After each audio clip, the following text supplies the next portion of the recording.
dimanapun kita berada. Shalom. Shalom, shalom, shalom. Balik lagi di channel kesayangan Anda, Alpetra Ministry. Masih bersama saya dan juga bersama Bang Heri. Kita akan membahas sesuatu yang sangat penting nih, dan juga selalu dipertanyakan. Padahal channel kita juga udah bikin ya tentang hal ini. Tentang hal apa sih? Penasaran kan? Sebelum menjawab pertanyaan itu, sebelum penasaran Anda terpuaskan, kita sapa dulu Bang Heri. Shalom Bang. Salam Kang Alpa. Salam sahabat Alpetra dimanapun berada, atau seperti apapun situasinya, kita tetap kuat, sehat, dan kita yakin Tuhan bersama. Salam semuanya, Tuhan memberkati. Tuhan memberkati. Oke nih Bang, ini ada sesuatu yang memang jadinya gimana ya? Pertanyaannya yang ingin saya tanyakan adalah, apakah Bang hanya di Kristen aja gitu yang mengklaim Allah itu bisa berwujud gitu, bisa menjelma, itu bisa dilihat, bisa disentuh bahkan ya? Karena kan di Kristen kan Allahnya itu menjelma menjadi manusia, yaitu Yesus Kristus. Sedangkan kalau baca perjanjian lama, kita tidak bisa melihat Allah. Zaman Musa misalnya kan, tidak ada orang yang bisa melihat Allah. Kalau ada orang yang bisa melihat Allah berarti mati. Nah, itu gimana Bang cara menjelaskannya Bang? Ya, terima kasih Kang Alfa mengenai hal itu ya.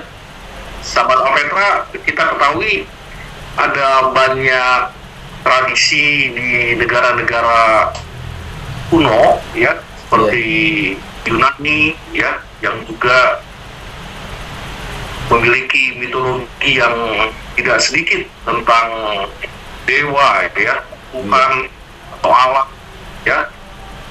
Mereka juga meyakini dalam mitologinya bahwa dewa itu, Tuhan itu ya, atau siapapun yang diyakini mereka ya, lebih dari satu dewa atau Tuhan juga berwujud atau bisa datang ya ke dunia, ke alam ini ya, yang terlihat jelas secara kasat mata ya, dengan berbagai macam bentuk ya, setengah dewa ya. Mereka percaya itu, bahkan dalam sejarah-sejarah dunia dihadirkan di sana ya, sahabat Alpetra. Begitu juga dalam tradisi-tradisi negara kuno lainnya seperti Mesir ya, sekalipun tidak seperti mitologi Yunani bisa dalam bentuk manusia atau setengah dewa, setengah manusia, tapi seperti Persia, Mesir bisa dalam bentuk kilat ya, bisa dalam bentuk berbagai macam binatang ya, atau juga wujud lainnya ya, dihadirkan di sana. Sehingga sahabat Alpetra perlu diketahui, tidak sedikit juga klaim-klaim dari orang atau kelompok di luar Yesus bahwa Kristenan juga punya bentuk wujud yang sama seperti negara-negara yang disebutkan tadi ya, seperti Yunani. Begitu juga orang Kristen, ada Allah yang datang dalam wujud manusia dan lain sebagainya. Kan dalam bukunya Kirsi Griffiths ya, yang abad 18 ya, atau tahun 18-an ya, memasuki abad 19, dia menyebutkan ada 16 di negara-negara mitologi atau negara-negara kuno yang hampir sama ya, praktik-praktiknya dengan Allah yang datang menjadi sama dengan manusia. Makanya jangan heran kemarin di medsos juga ada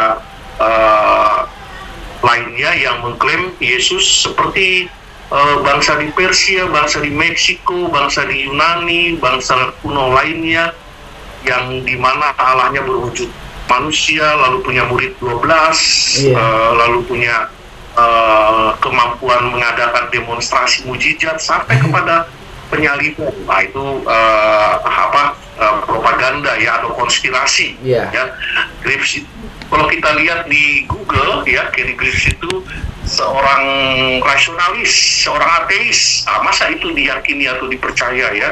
Sementara kita orang yang imani ya, imani atau punya. Nah, jadi kalau Kak Alfa tadi menanyakan terkait dengan wujud, wah beragam wujud ya. Tapi kalau kita konfrontasikan dengan hadirnya Allah menjadi sama dengan manusia di dalam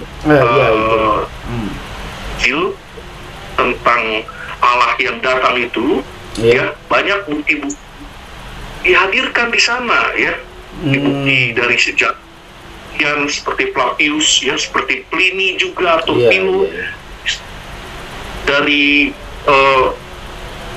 Romawi ya, atau Yahudi yang mengklaim bahwa Yesus itu historis ya, dan Yesus itu juga yang diyakini juga oleh generasi sepanjang abad di sana ya, seperti itu.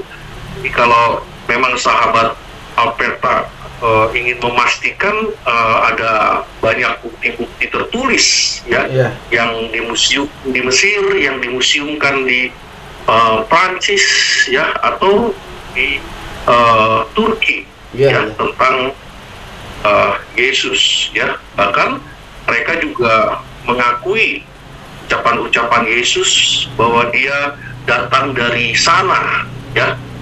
Sana itu yang dimaksudkan yaitu singgasananya ya, karena mengasihi orang berdosa, maka Allah yang berkuasa itu menjadi sama dengan manusia. Begitu sahabat Alpetra.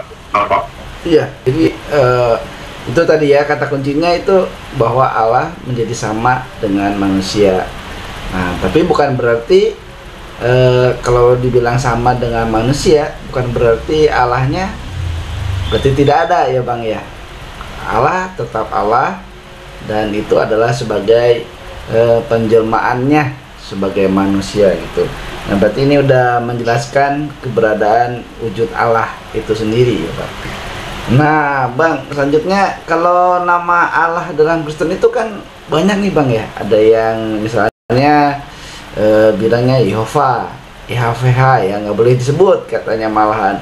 Ada yang bilang Elohim, ada yang bilang El Elyon misalnya, atau wah banyaklah Adonai gitu.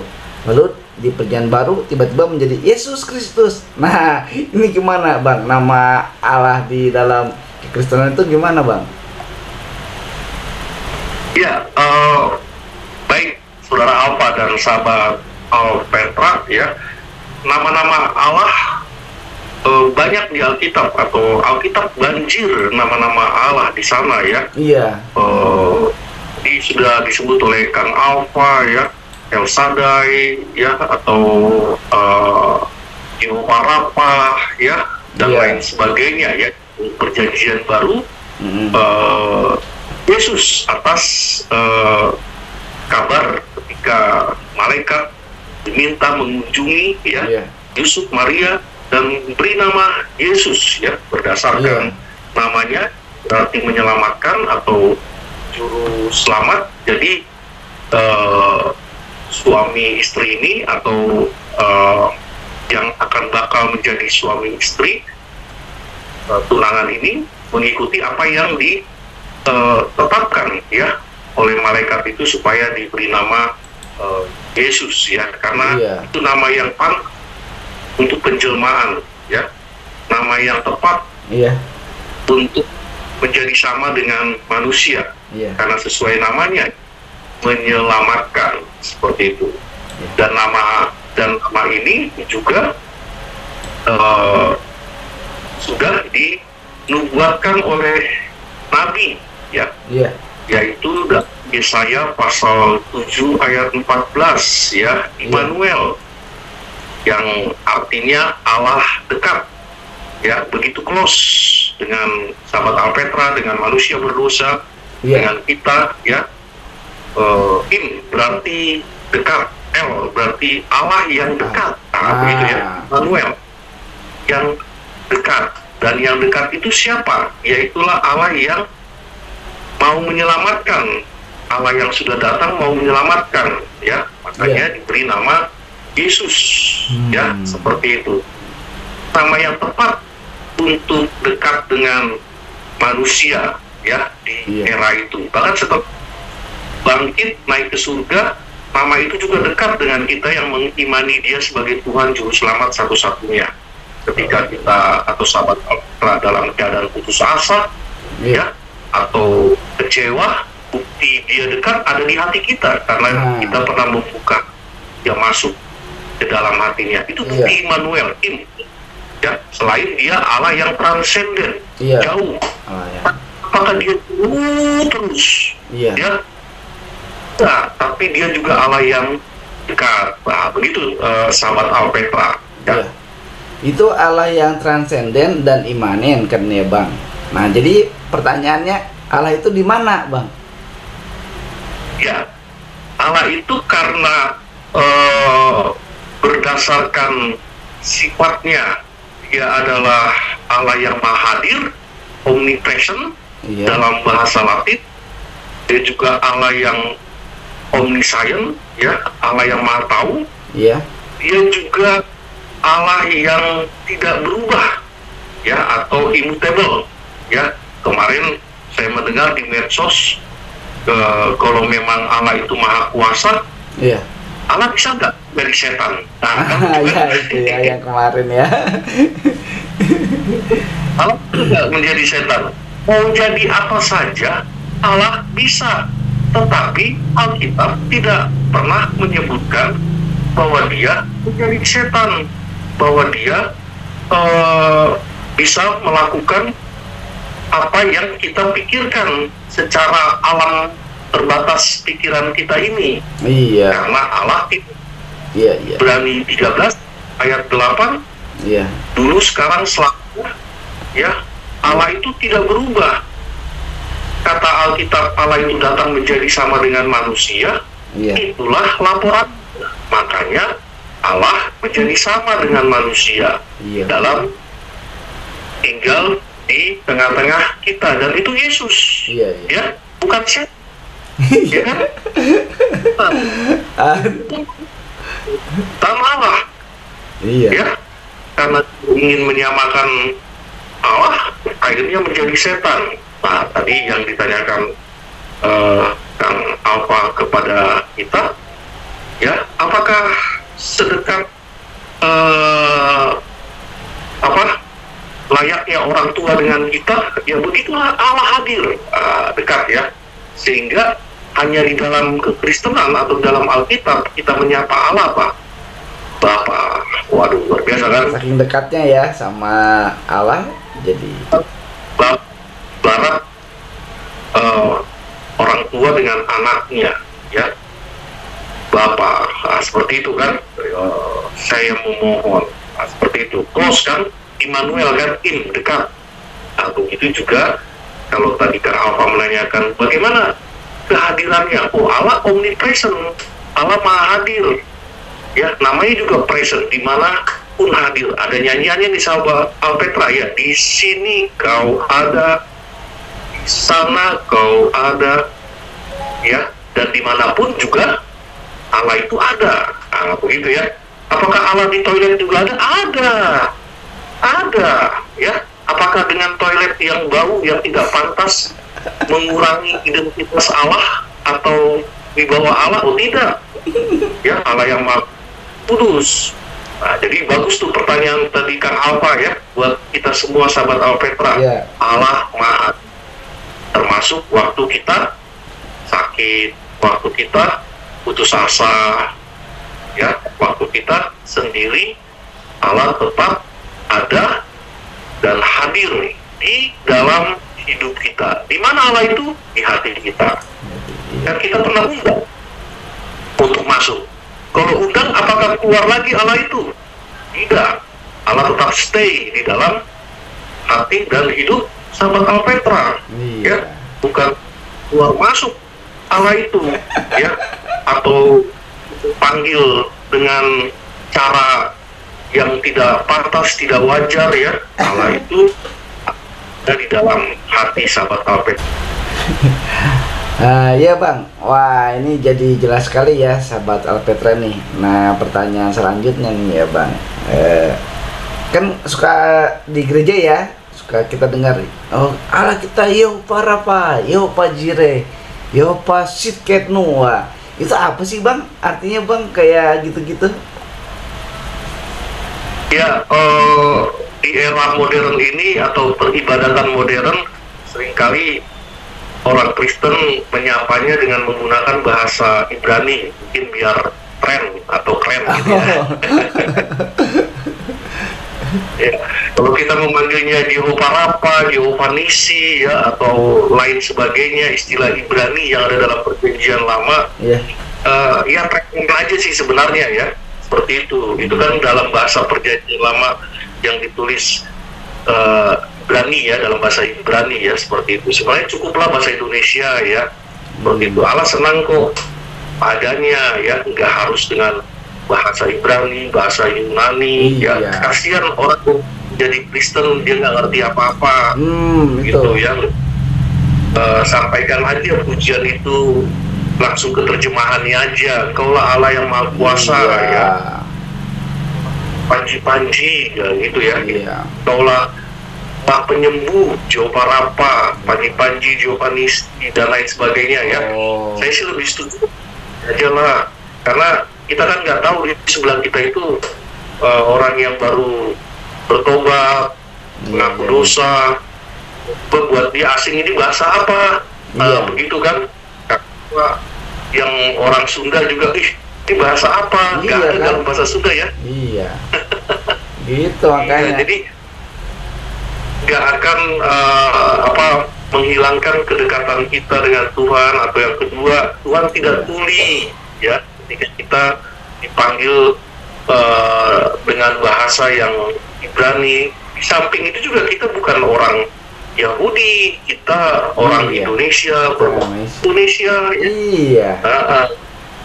Bahasa daerah silakan berbahasa daerah, ya. Bahasa Batak, begitu kan? Iya. Seperti itu. Jadi kalau memang dia baru bertobat, kalau memang sudah bertobat karena di gerejanya ada katekisasi, ada komsel, jadi dijelaskan nama-nama. Nah, sahabat Alpeta kan udah gak heran lagi kan? Seperti itu. Pasti kan ada program Bible study atau katekisasi ya.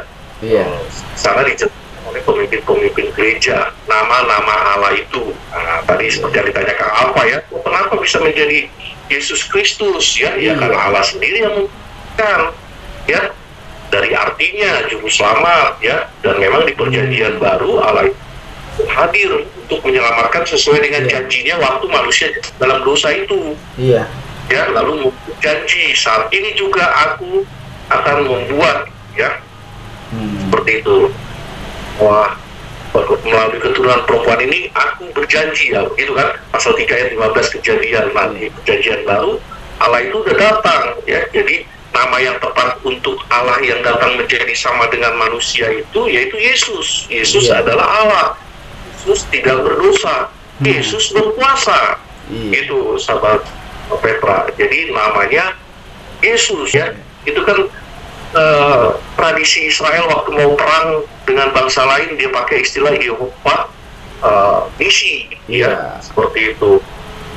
Waktu menyembuhkan Yehova Rafa, begitu kan?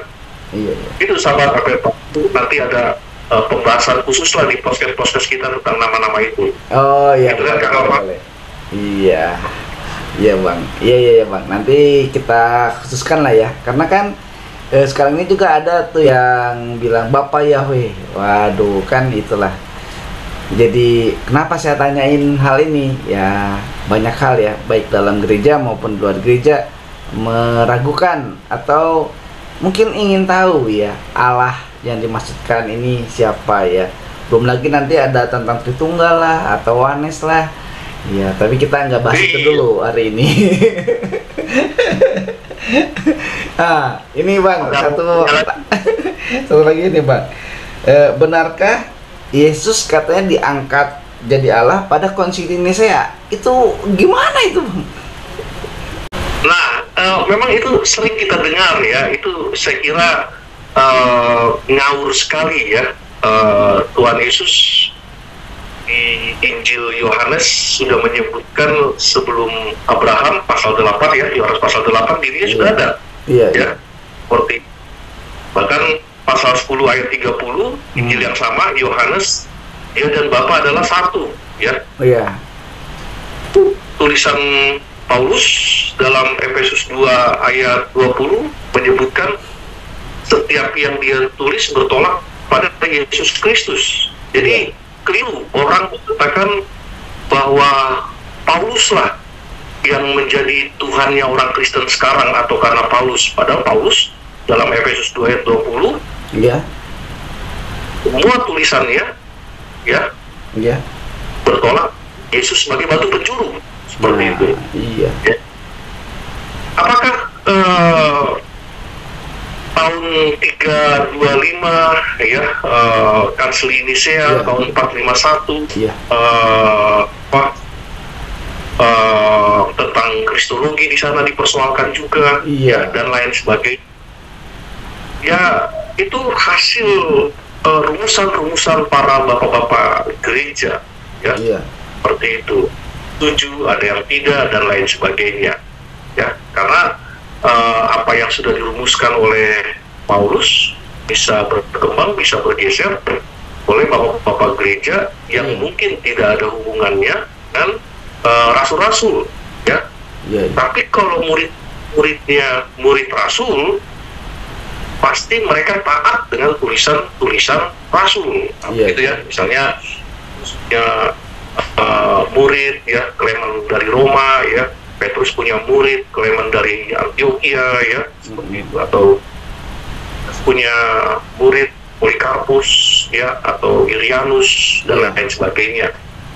Sejauh mereka pernah bertatap muka ya, dan tulisan-tulisan mereka yang diadopsi oleh para murid-muridnya, murid Yesus, tentu tidak ternodai ya. Tapi kesananya yang tadi ditanyakan oleh Kang Alfa, ada Kanseli Nisea tahun 325, ada Kanseli Kalsedon 451 ya, atau tahun 381 sebelumnya ada kanseli lagi sampai pada kanseli Efesus, sampai pada kanseli lainnya yang mempersoalkan rumusan tentang teologi proper, rumusan tentang teologi kristologi ya, rumusan tentang tunggal dan lain sebagainya ya. Semua itu hasil resapan atau yang akhirnya orang-orang di luar Yesus menjadikan itu sebagai firman, menjadikan itu sebagai pernyataan rasul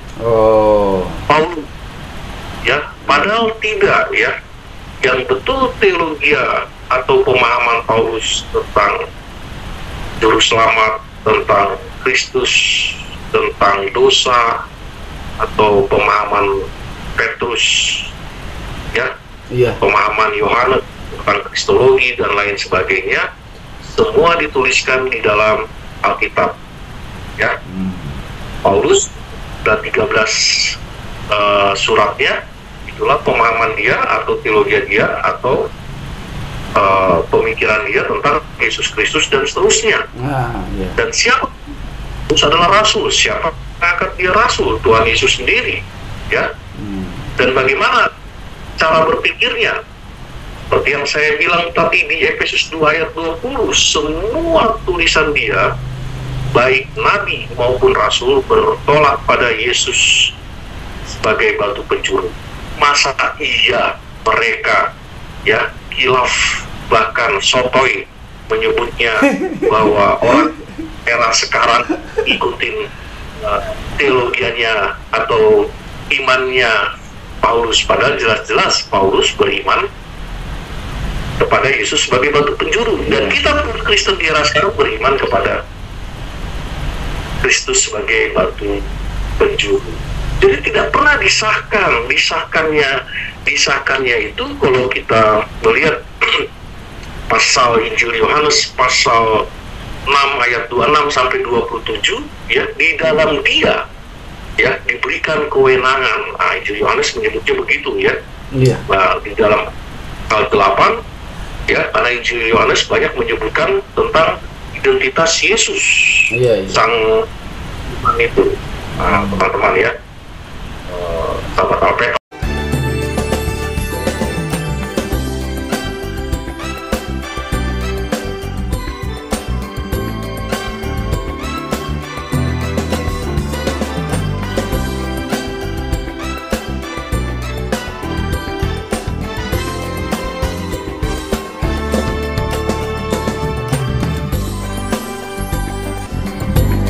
Saya cuma berkat semua pemirsa Alpetra TV.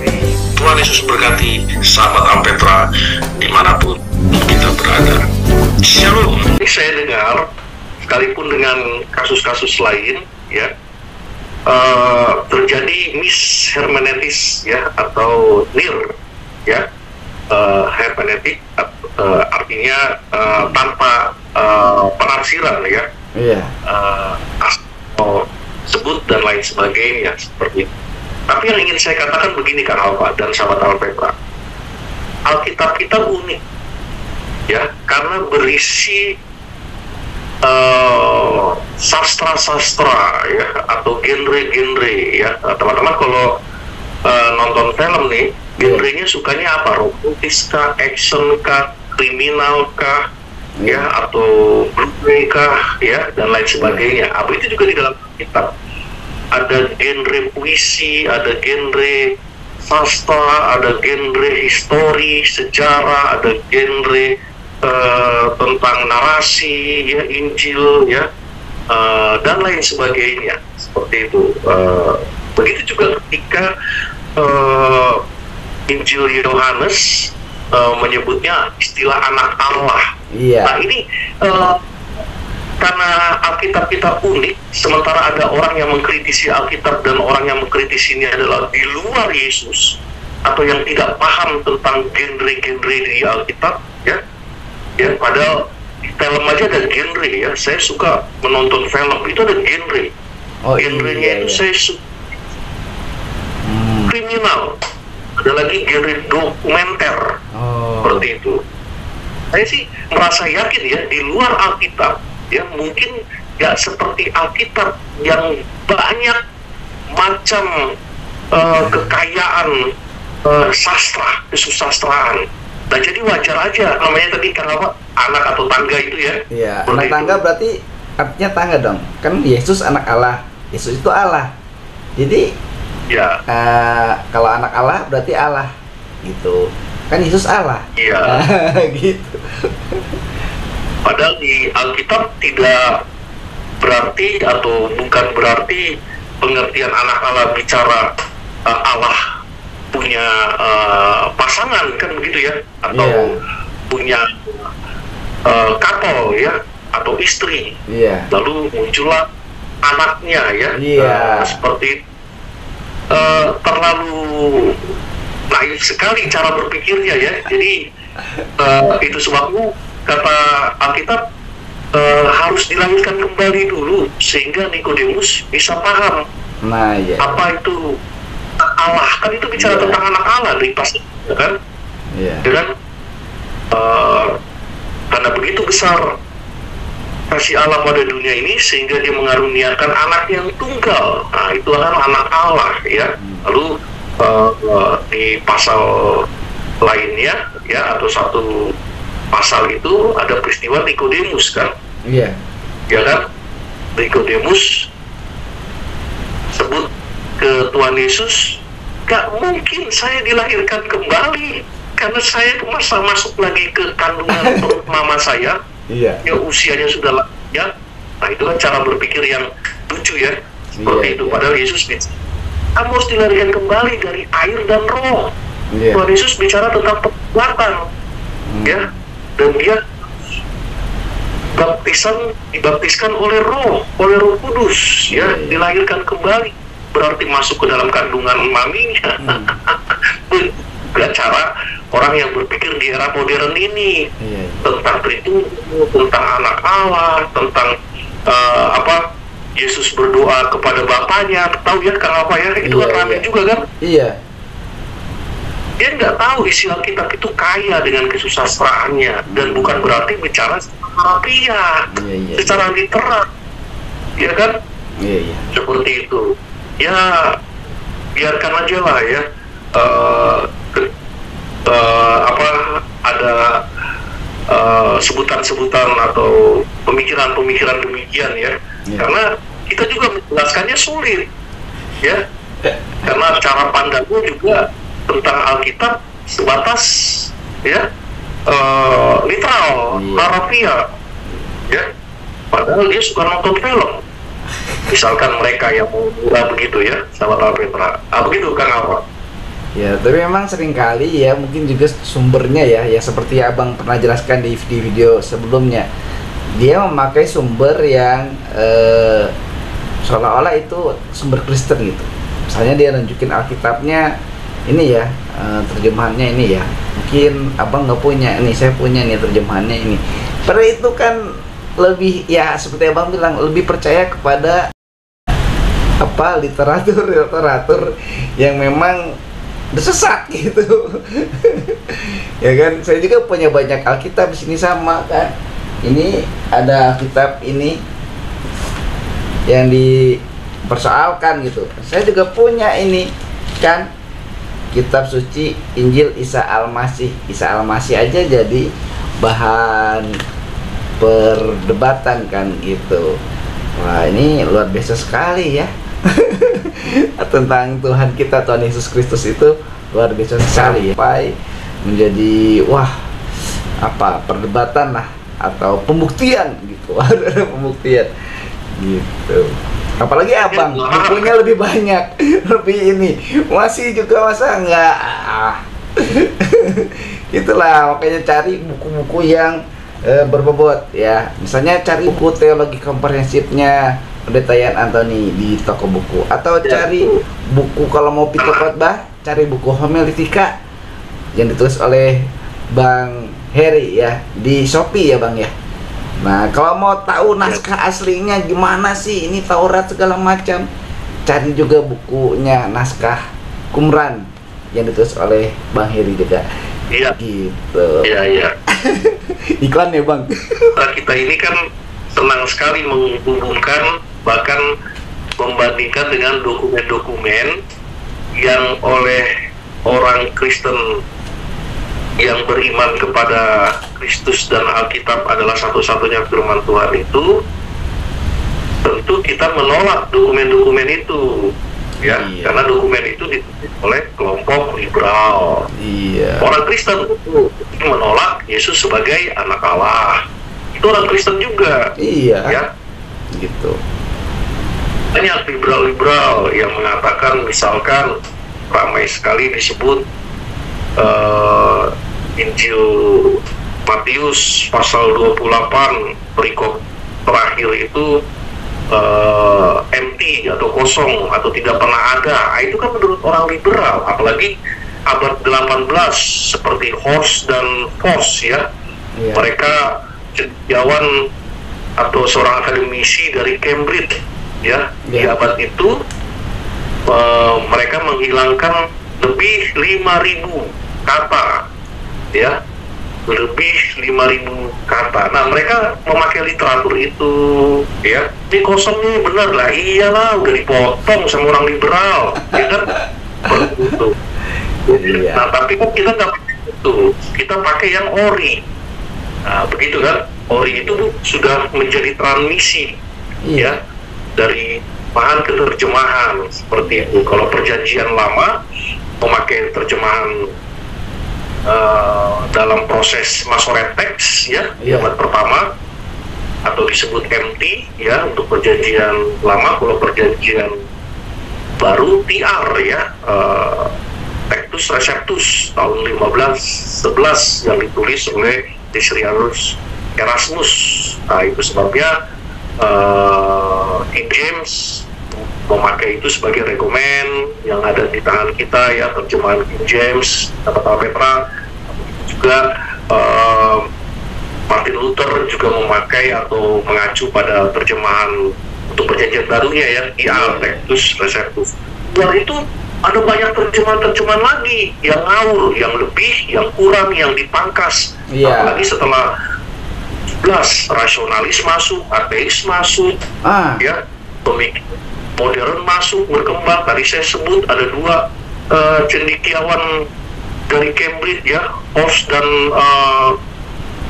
Post, seorang liberal yang memangkas, ini tidak layak, ini tidak layak, tidak layak, tidak layak, dan lain sebagainya. Itu di mana kita dapat?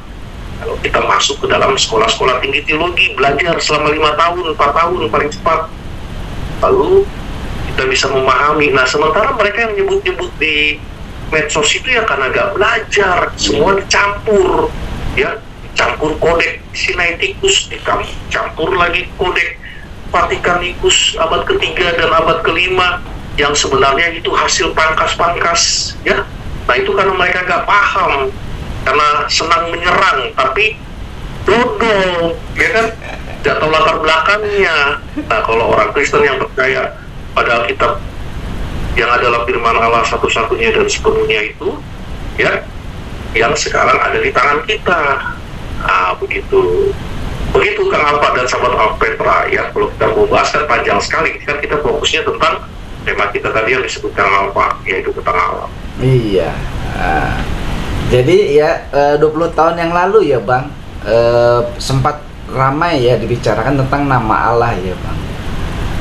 Ada yang mencetuskan bahwa sebaiknya nama Allah terjemahannya Allah lah atau apa itu dulu itu ya, 20 tahun yang lalu lah kira-kira ya Bang ya.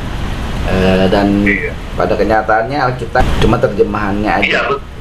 Cuma terjemahan. Bukan penafsiran ya Bang, terjemahan ya. Beda antara terjemahan dan penafsiran. Udah Abang jelasin juga itu.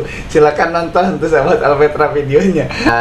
Sebelum closing statement dari Abang, satu hal yang mau saya tanya Bang, benarkah kita di zaman sekarang ini ya bisa bertemu Allah secara muka dengan muka melalui penjelmaan atau melalui mimpi atau mungkin melalui hal-hal spiritual?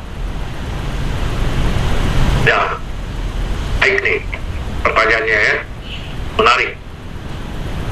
Sahabat Alpetra yang saya kasihi, ya, yang saya cintai tentang Alfa, apakah kita bisa mengenal Allah? Bisa di era modern ini atau di era sekarang ini yang ditanyakan yang Alfa. Bagaimana dan melalui apa? Firman Allah yang ada di tangan kita, Alkitab. Yesus adalah Sang Firman, Yohanes 12, dan Sang Firman itu adalah kebenaran satu-satunya. Iya. Dan yang ada di tangan adalah Alkitab. Disitulah kita mengenal Tuhan Yesus secara pribadi. Nah, pertanyaan Kang Alfa bertambah terkait dengan pengalaman seperti mimpi dan lain sebagainya. Ya, gak apa-apa, silakan, itu kan punya pengalaman dalam beriman dan bertumbuh lewat mimpi kah, ya, atau lewat sharing, ya, seperti itu, atau lewat ya serius mendengar khotbah di gereja atau di medsos seperti sahabat Rani, ya, ya, atau yang baru bergabung, ya, teman-teman mengikuti channel ini, ya, sahabat Alpetra, itu bisa mengenal Tuhan Yesus seperti itu. Yang akan menumbuh kembangkan iman percaya kita, ya.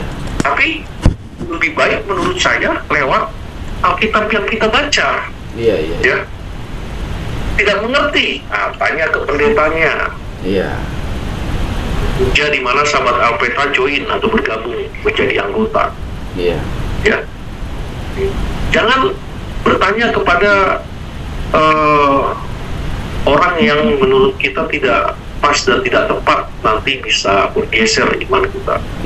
Baik menanyakan yang tepat. Kalau sahabat Alpetra ingin menanyakan langsung ke channel ini, silakan. Nanti Kang Alfa memberikan kontak personnya. Nanti kita bahas secara khusus pertanyaan-pertanyaan yang sudah ada listnya atau daftarnya, dan itu dari sahabat Alpetra, kita jawab satu-satu kalau memang itu sahabat Alpetra mau, dan itu juga pengenalan kepada Tuhan, ya, seperti itu. Karena tidak mungkin, menurut saya ya, sahabat Alpeta, Tuhan mengiring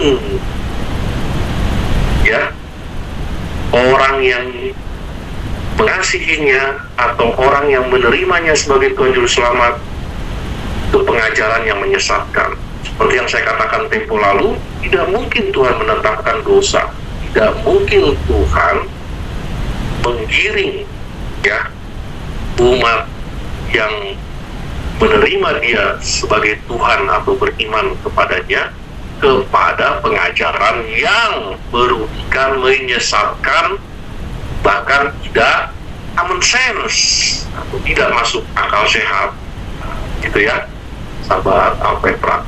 Bagaimana kita mengenal? Melalui Alkitab. Bagaimana Alkitab bisa kita pahami? Melalui tanya jawab, melalui Bible study, melalui pengenalan secara rutin dengan gereja di mana kita bergabung, karena di situ ada katekisasi, begitu ya, karena di situ ada dialog, dan tidak mungkin pendeta menghindari itu. Pasti dia akan menerima dan menyambut domba-domba yang mengkritisi atau menanyakan dan menjadi pergumulannya. Menurut saya begitu ya, sahabat Alpeta. Tapi kalau tadi tanya tentang mimpi, semua pasti pernah bermimpi, semua pasti pernah mengalami, pasti merasakan ya. Tapi apakah dengan mimpi itu kita semakin dekat dengan Tuhan Yesus? Itu pertanyaan saya. Itu pertanyaannya. Semakin berbuah ya, dan tidak mengecewakan Yesus. Jangan dengan bermimpi itu kita meninggalkan Yesus. Ya, jangan kita kecewa sendiri nanti. Begitu Kang Alfa dan sahabat Alpetra. Iya, wah luar biasa sekali nih ya penjelasannya tentang Allah di dalam kekristenan. Dan tadi ada beberapa hal ya yang sudah juga ditegaskan oleh Bang Heri. Nanti bisa kita bahas di sesi berikutnya atau di episode berikutnya. Nah, sebelum mengakhiri perjumpaan kita di hari ini, tentu saja seperti biasa kita akan mendengarkan dulu closing statement dari Bang Heri. Silakan Bang. Ya, baik. Terima kasih Kang Alfa, sahabat Alpetra yang saya cintai, kasihi dan doakan di dalam Tuhan Yesus Kristus ya.